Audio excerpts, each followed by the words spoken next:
چشمانی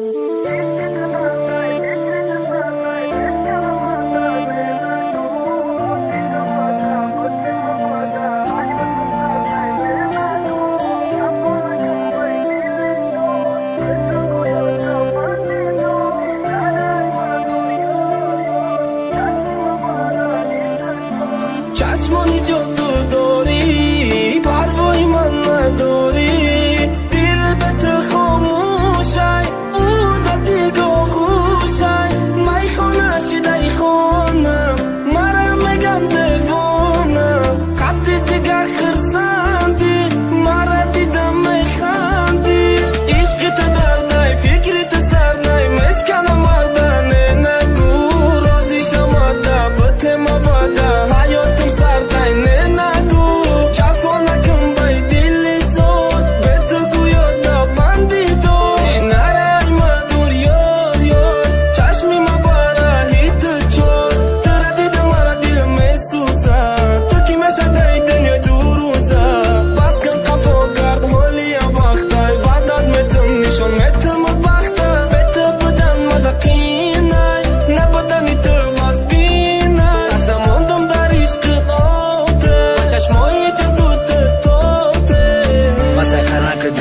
دختر کلونی میدونم هر بگه اسمس رو ما میخونی عشق چشمت میرزن تختا گردی میگیری با غضب تو میرم بدن او وقت میمری مده برقصد کوی کوی کودکی نمیفورا وقتی عصبی میشم هر دستی من میخورا دت دست نمیزنم دیولا خون شور میکنم ما ایت دیاگرام دیو نره شور میکنم ما اگر سخن کردم مردم اتیجاد میکنم ده همه قارون از اتمایل توقت میکنم گفتم ایتن نمیرم تو خودت نگوی سرد من دقیقم جواب میگم با بیا این درد من نکی قارون از پرتا که توقت ندارم مجبورت میکنم که بگوی عشقت بذارم یک روی تا بخونم عاشقم باشی مجنونم با ای گپی گفتگیم هیچ وقت کسم میکنم عشق تو دردای فکر تو سردای مشکنم مردن نگو رازی شماده بطه مباده حیاتم سردای نگو جفا نکن بای دل زود به تو گویادا بندی دو نرای مدور یار یار چشمی ما باره هیت چور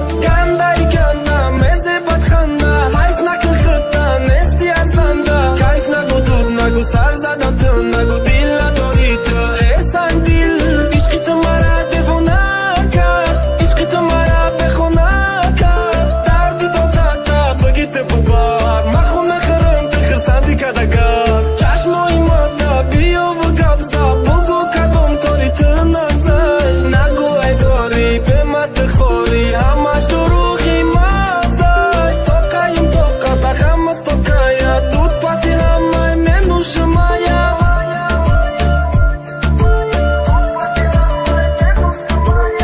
دای دنیای کلون هیچ که به هیچ کن نمردای یک کس بیغم مودرده یک کس غم مودر خوردای کپریستا میبردورم فقط کم ترک توقت که ما گنده نیستم بیستک ده خرکتیرم مودت که خوشبختی دنیات مینم بد رحمت میگی خدورا کی در دیگه حیوتا مرا پیشی تو بیورا مرا کو عشق رشکت باور که خسته کدیستن و شکورا نظر که چی بکی یک جویا نیستن برای که رشک و غم آدم دلگیر میکنه و به دیده انسان حیات مشکل میکنه با همه شکرونه که مشکل دوستان میشوه